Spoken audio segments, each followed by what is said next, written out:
It's freezing in here, isn't it? Yes, it is. Thank you. You missed the diarchy yesterday. Really? Yes, there was the questions. San Marino paid, and I said it's one of the 2 European diarchies, and you weren't there. Oh, sorry, I skipped you yesterday. Benno, you see? You still have hope. There's one diarchy left which needs to pay. I don't tell you what it is. Exactly. That'll be your secret answer. We have another good quiz for you today. So anyway, speaking of money, let's start with money. Martin Griffiths, the emergency relief coordinator, has just announced an additional $25 million to grant to boost aid efforts in the earthquake-stricken parts of Syria. The additional aid will aim to address some of the most urgent needs of the hundreds of thousands of people impacted by this earthquake.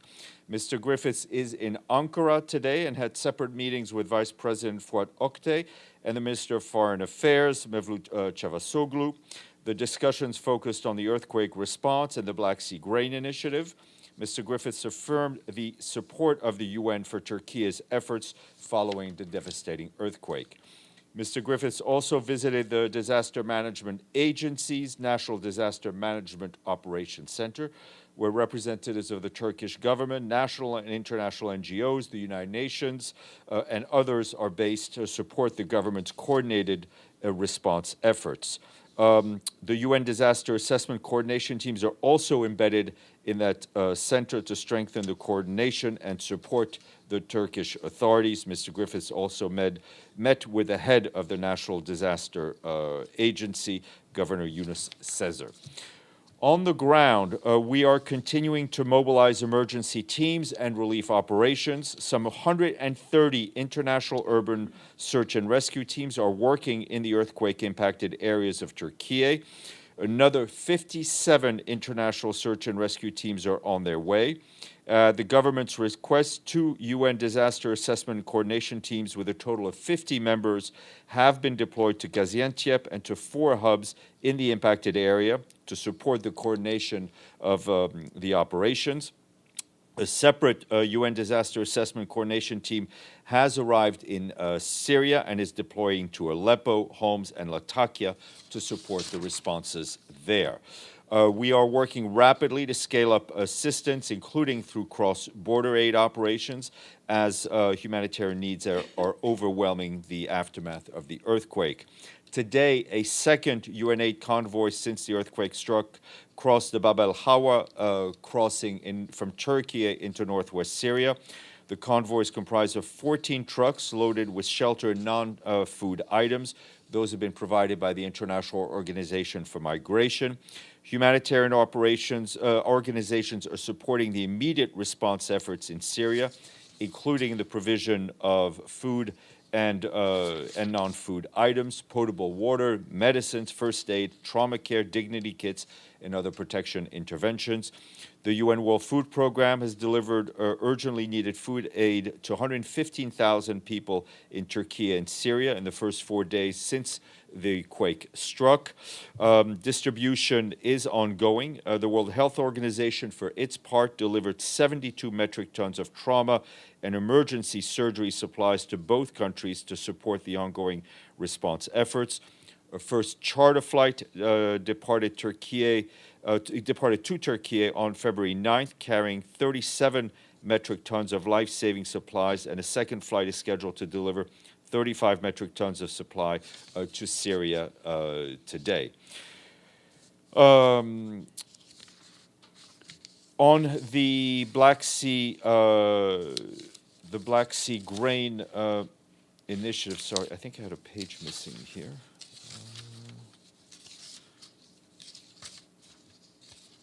Okay, on the Black Sea Grain, this just in.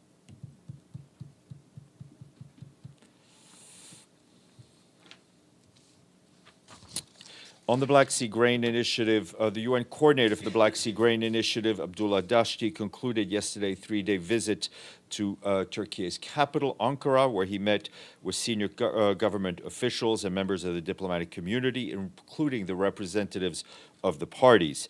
Mr. Dashti reiterated the appreciation of the UN for the continuous support of the government of Turkey for the implementation of the initiative, even as the authorities scaled up their responses to the devastating earthquakes in the country earlier this week. Mr. Dashti highlighted that more than 20.6 million tons of grain and food products have so far been safely transported from Ukrainian ports under the initiative, and that demand for further exports remain high. He also noted that the initiative continues to help bring down global food prices after the record high of 2022. The UN coordinator emphasized that the extension of the initiatives beyond 18 March would allow for the considerable achievements to date to be further built upon. He noted the work taking place in Istanbul by the Joint Coordination Center has implications for food security of many millions of people all around the world, and is essential that we all do what we can to ensure that this initiative continues. Mr. Dashti also emphasized that the initiative allows for the export of fertilizer from Ukrainian ports, including ammonia, and highlighted ongoing efforts by the UN to facilitate those exports. He noted that both grain and fertilizer are urgent and critical to comprehensively address global food insecurity. I also have a trip announcement.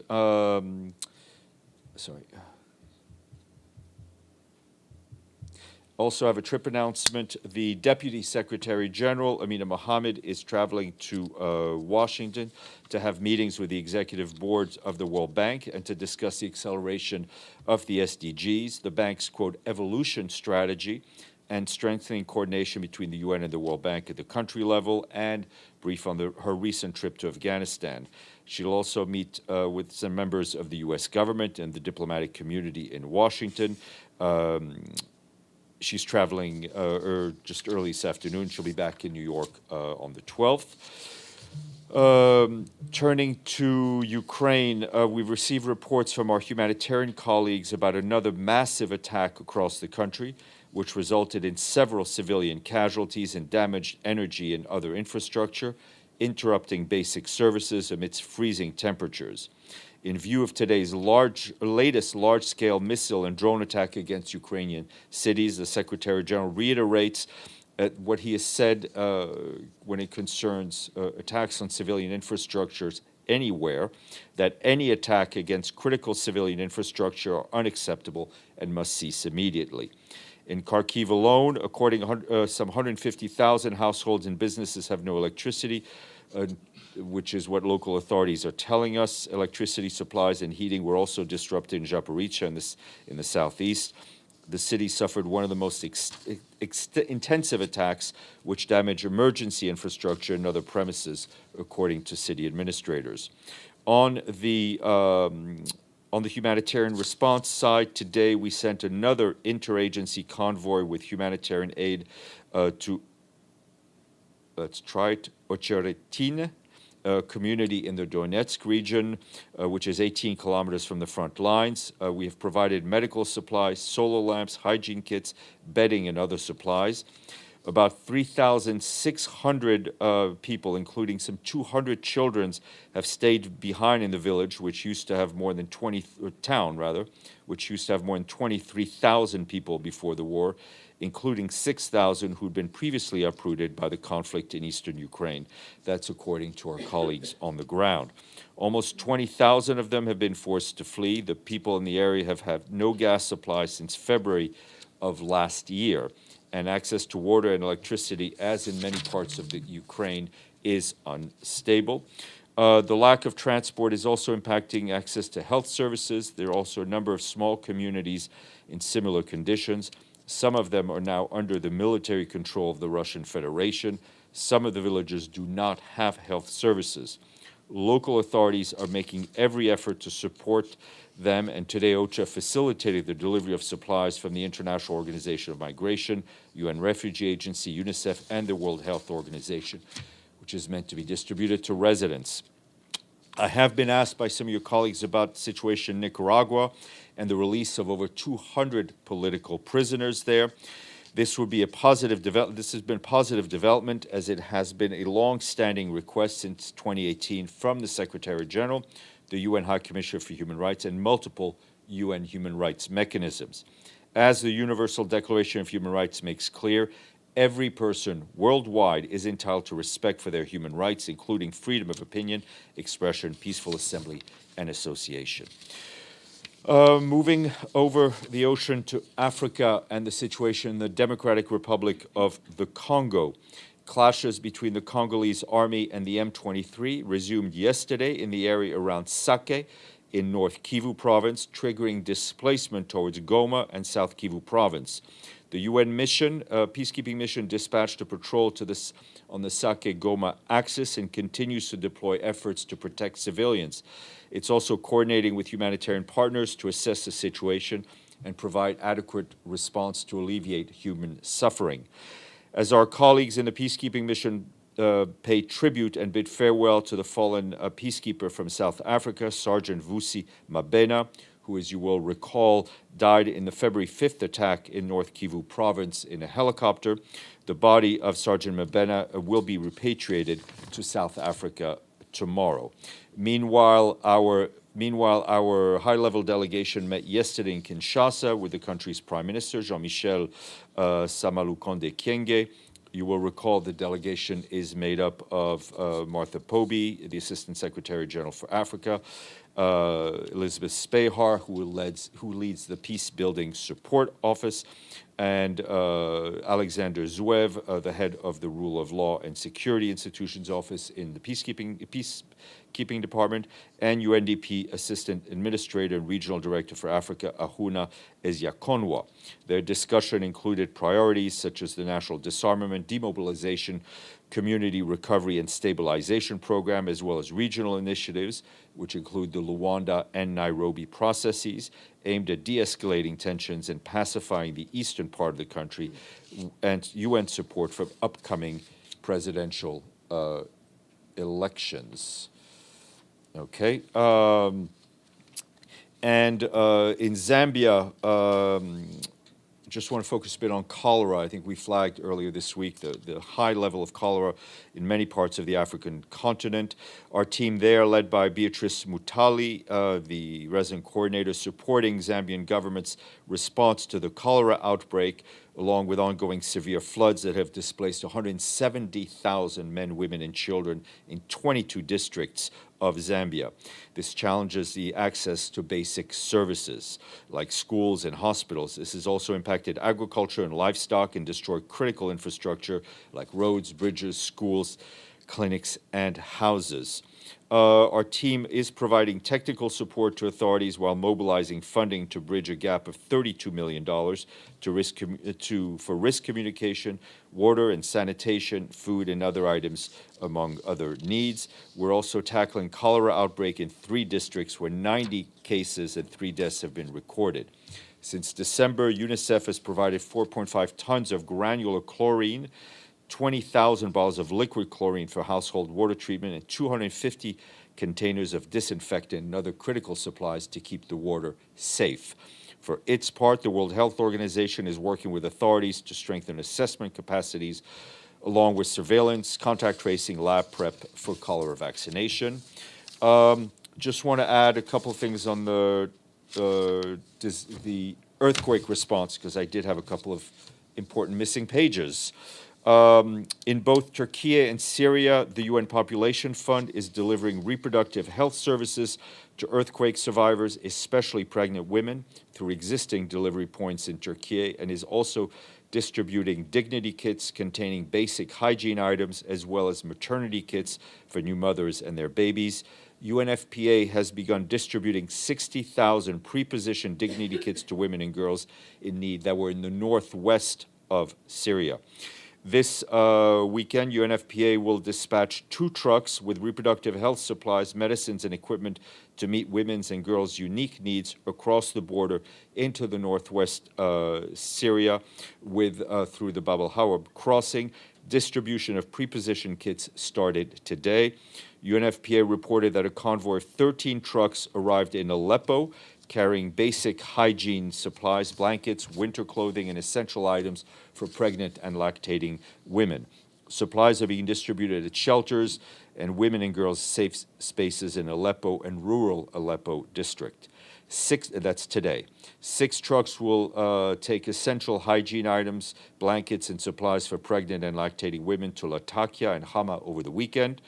For its part, the UN Refugee Agency had a preliminary estimate that as many as 5.3 million people in Syria have been left homeless by the earthquake. The agency is focusing on providing shelter and relief items, ensuring that collective centers that displaced have gone to have adequate facilities, as well as tents, plastic sheeting, thermal blankets, sleeping mats, and winter clothing, and more. We will share all these updates to you via email, because I think it's a lot of stuff to keep up. Today is an international day. What day is it? International Pulses Day. What's a pulse? What's a pulses? It's a legume, otherwise known as a legume. Very important. Legumes can contribute to climate change mitigation by reducing dependence on the synthetic fertilizers used to introduce nitrogen artificially into the soil. Tomorrow, Saturday, is International Day of Women and Girls in Science. In his message, the Secretary General underscores that women and girls bring diversity to research, expand the pool of science professionals, and provide a fresh perspective benefiting everyone. Yet in too many places around the world, women and girls' access to education is limited or denied completely. And on Sunday, we mark International Day for the Prevention of Violent Extremism, and when conducive to terrorism, violent extremism is an affront to the purposes and principle of the UN. The day aims to raise awareness on the threats linked to violent extremism and to enhance international cooperation in this regard. Finally, we have one more country on the honor roll, which brings us up to 39, and we'll just ask Benno to see if he figures this one out. The capital of this country, which got independence in 1979, is named Tarawa. Anybody else? Phone a friend? No, it's Kiribati. Can I still have the first question? Yes, you may have the first question. Go ahead. Thank you, Steph. Martin Griffiths will go on the weekend, I guess, to the earthquake territory, to Turkey and Syria. When is he supposed to come back to brief the Security Council? Well, he will be back probably during the week, but I think given the technological advances that we have, he doesn't need to be physically present here to brief the council. So whenever the council wants to hear from him, I'm sure he will make himself available to brief. So that's his geographical location bears almost no impact on his ability to brief the council. Okay, and then I would like to know what the SG thinks about that the cross-border stakeholders, Switzerland and Brazil, want to wait to be briefed by Griffith regarding the border crossings. Because, the SG spoke, I think, yesterday or day before and said it's needed, so why is the council waiting? Does the SG think the council should move faster? What we want is to put politics aside, to find the best possible way to get the most aid to those who need it. There are a number of discussions going on at this time. We very much appreciate the support we've been getting from all member states, including Security Council members and countries and the countries impacted. So we will continue to work with the member states of the Council and of the countries impacted by the earthquake to move as much aid as quickly as possible. Yes, go ahead, and then we'll go to Edie and Evelyn. Human Rights Watch put out a release yesterday saying that, in their view, Security Council authorization isn't needed for cross-border aid deliveries. What's the Secretary General? What's the UN's response to that? I think everyone wants to get to the same place, and whether it's the government of Turkey, the government of Syria, the Security Council members, and that is, let's get more aid in. all the discussions that we have are positive, but I think there's a, you know, I think the SG here would probably tell you that this is a time for more discreet diplomacy. We don't want to politicize or risk the aid becoming even more politicized. So we're working with all stakeholders. Ms. Leder, and then Ms. Leopold. Well, just as a quick follow-up on that, who's he been talking to? A lot of people. That's very useful. I'm sure that's my job here. On a couple of follow-up questions, on the $25 million that Martin Griffiths Yeah. just announced, is that for Turkey alone, or is that for Syria. Turkey and No, Syria? it's for Syria. It's for Syria. It's for the efforts in Syria alone, from what I read out. And Okay. they've just OCHA's just sent you a press release on it. Okay, and on, what's the status of the cross-line convoy that you mentioned the other day? Is it happening and when? I mean, I checked in with our colleagues in Damascus just a short while ago. They were in touch with the government to try to get things moving as possible, but the contacts with the government have also been good. I think everybody's really working with the same aim in mind. And you mentioned in the UN coordinators' visits in Turkey the importance of getting Russian fertilizer shipments moving. Is there any update? Is anything positive happening? Well, the positive thing that's happening is that Rebecca Greenspan and her team continue to be fully engaged, talking with all the relevant stakeholders to try to smooth the way to ensure that this can be done, because it is a part of the agreements that were signed, and it is critical for our efforts to fight global food insecurity. And just one other follow-up on the safer tanker. Any movement there? Mr. Gressley, I think, will be here next week to brief you, if I'm not mistaken. Ms. Leopold. Thank you, Steph. I'm a bit confused. Can UN and other convoys get into Syria, into areas that are against President Assad, Well, Aleppo and others? Well, we're through the northwest, through the Bab al-Hawa border crossing and through cross line. So there are two ways to get into non-governmental controlled areas. And then there's a constant reference to the Security Council having to have another cross-border resolution. It's not the whole council, is it? We're talking about vetoes. Is that a statement or a question? Question. I'm not going to speak to that. All right. Well, to say that I think we're having very encouraging discussions with various member states. Morad. Thank you, Stephen. Yeah, sorry. 2 seconds. Go ahead, Evelyn. Finish up. In Nicaragua, was the United Nations at all involved, or is it No, ma'am. just USA? No, ma'am. Morad. The Syrian regime today approved the delivery of humanitarian aid to the areas not under its control. Have you received any letter from the regime on that regard, any clarification if that includes the cross-border?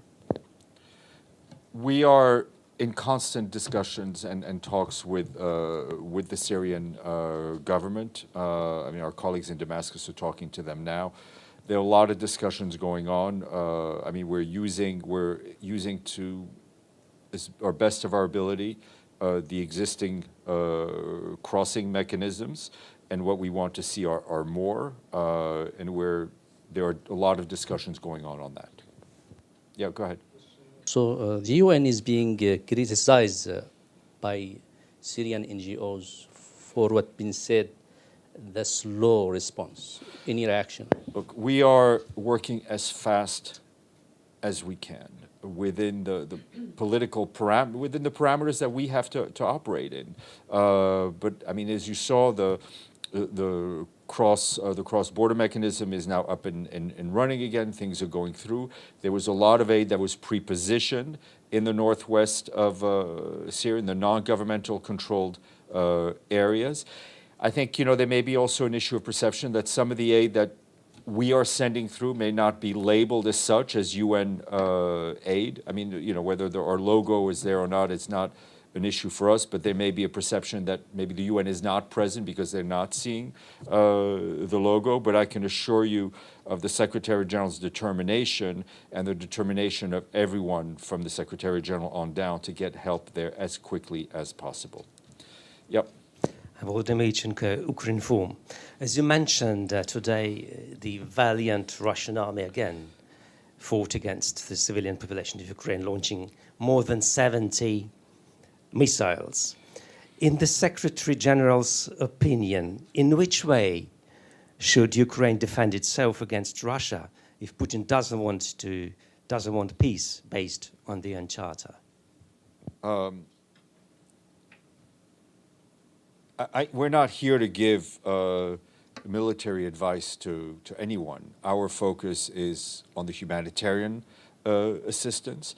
Our focus is on ensuring that there is in the end, that there is, and sooner rather than later, a just peace based on international law and based on the Charter of the UN. Linda. Thank you, Steph. This is regarding Ukraine, excuse me, and the Black Sea Initiative. I believe it was said that the initiative is making some progress and that global food prices are going down.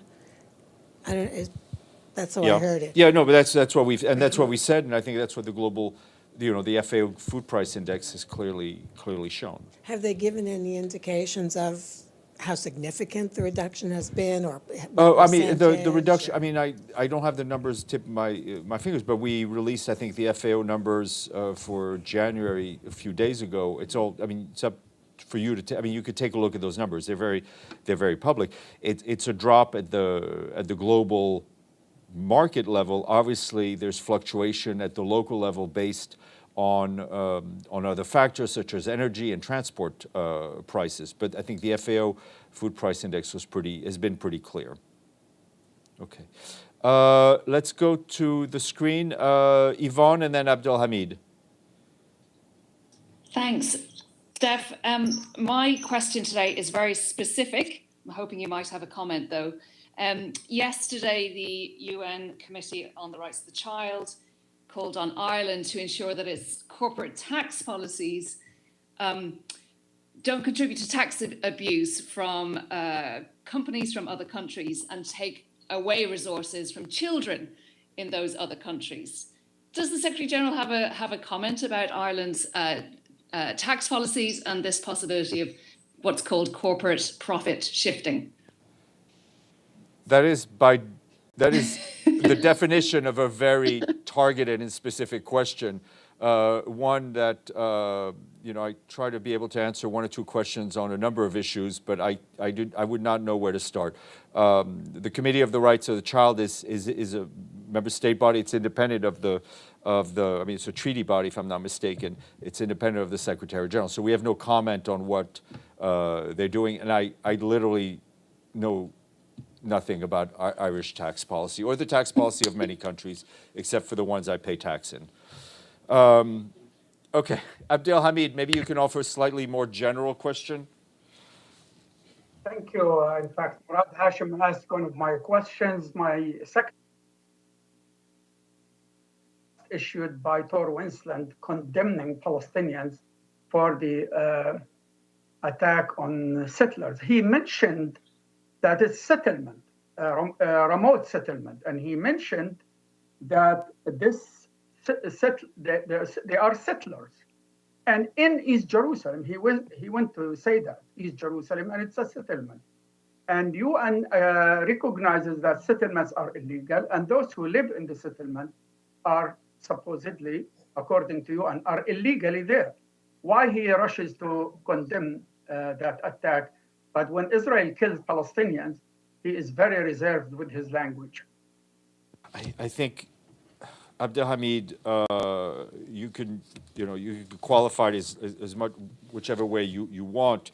When I think we have all been very clear on condemning the deaths of the cycle of violence, the deaths of civilians, and I think especially in this case when it involves a child, and we have done the same when it involves children are children regardless of where they are. So I will leave you to analyze and interpret what has been said. Ibtisam. Thank you, Steph. I want to follow up on Murad's question regarding critique on your or the way UN is operating in North Syria. I think part of the critique was also has to do with the rescue efforts, and people on the ground, the white helmets and others, are saying that the UN doesn't have a team. So my question is, or they didn't see any aid in this regard. So my question is, does the UN have, to start with, any teams that work on rescuing people from when there is like an earthquake? Yeah, the work of the actual search and rescue and teams, the teams that you see going out, the UN does not have its own teams. What we have are we have a coordination role through the UN, through our disaster assessment and coordination teams. Those have been deployed to Türkiye. They've been deployed to parts of Syria. We have certification processes through which we certify or classify international search and rescue teams to certain standards, but we do not have that capacity in-house of actually having search and rescue teams. Okay, thank you. Okay. Any other questions? Okay. I will see you when? Monday. Monday. Yep.